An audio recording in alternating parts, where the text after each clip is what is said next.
Here's another piecewise function. Notice in both cases I have x to the first power and x to the first power. So I know they're linear, and I'll be thinking about y equals mx plus b. For this first one here, I know the y-intercept is 1, so I put my point there, and my slope is down 2 over 1. So roughly if I go down 1, 2, and over 1, I can draw in my graph here. Looks something like this.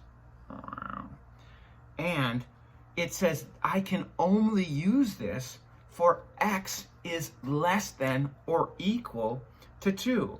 So I'll go 1, 2. So if I put this as 2, look what happens if I put a 2 in here. 2 times negative 2 is negative 4 plus 1 is negative 3. So I get this point, 2 comma negative 3. And I'm going to erase the rest of this because I'm not allowed anything to the right. I'm not allowed. I can only use x is 2 or less. So that's an important point there. I know that's my stop point. And I have here y equals 5x minus 4. So my y-intercept is down 1, 2, 3, 4. So roughly around here, there is my y-intercept.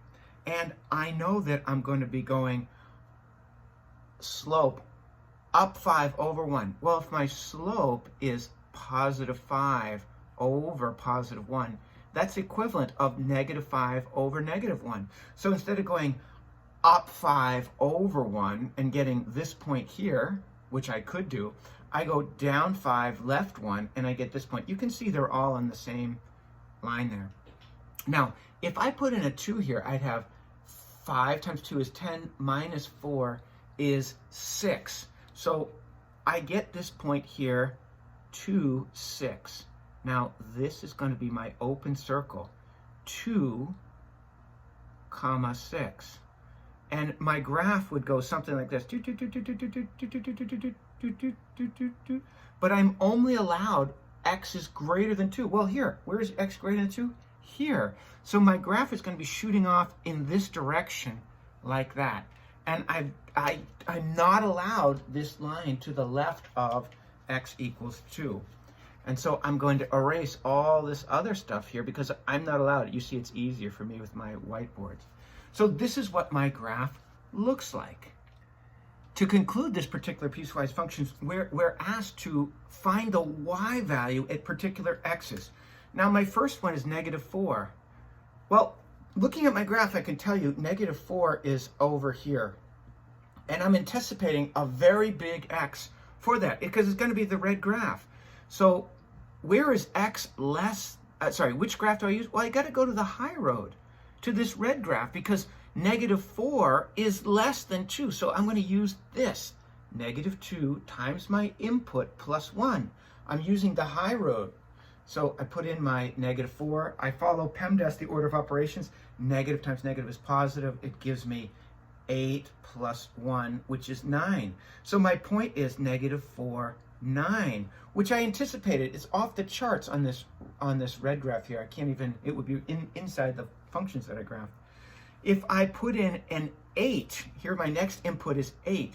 Well, clearly, if I put in an 8, then I'm asking which function does it which function does it go to? Well, 8 is greater than 2, so I'll use the bottom graph. 5 times the input minus 4, and the input is 8. 5 times 8 is 40. 40 minus 4 is 36. And again, you can see it's off the charts. When x is 8, y is 36. It's going to be over here. So here is 8, and you can see, yeah, it'd be off the charts. And our last one is f of 2. So here is the big question. This is the hard one. Those first two are fairly easy. Now we're asking 2. If the input is 2, I'm going to use the high road because x is less than or equal to 2. Negative 2 times 2 plus 1 will give us negative 4 plus 1 is negative 3. That's why I got this point originally right here, this 2, negative 3 point.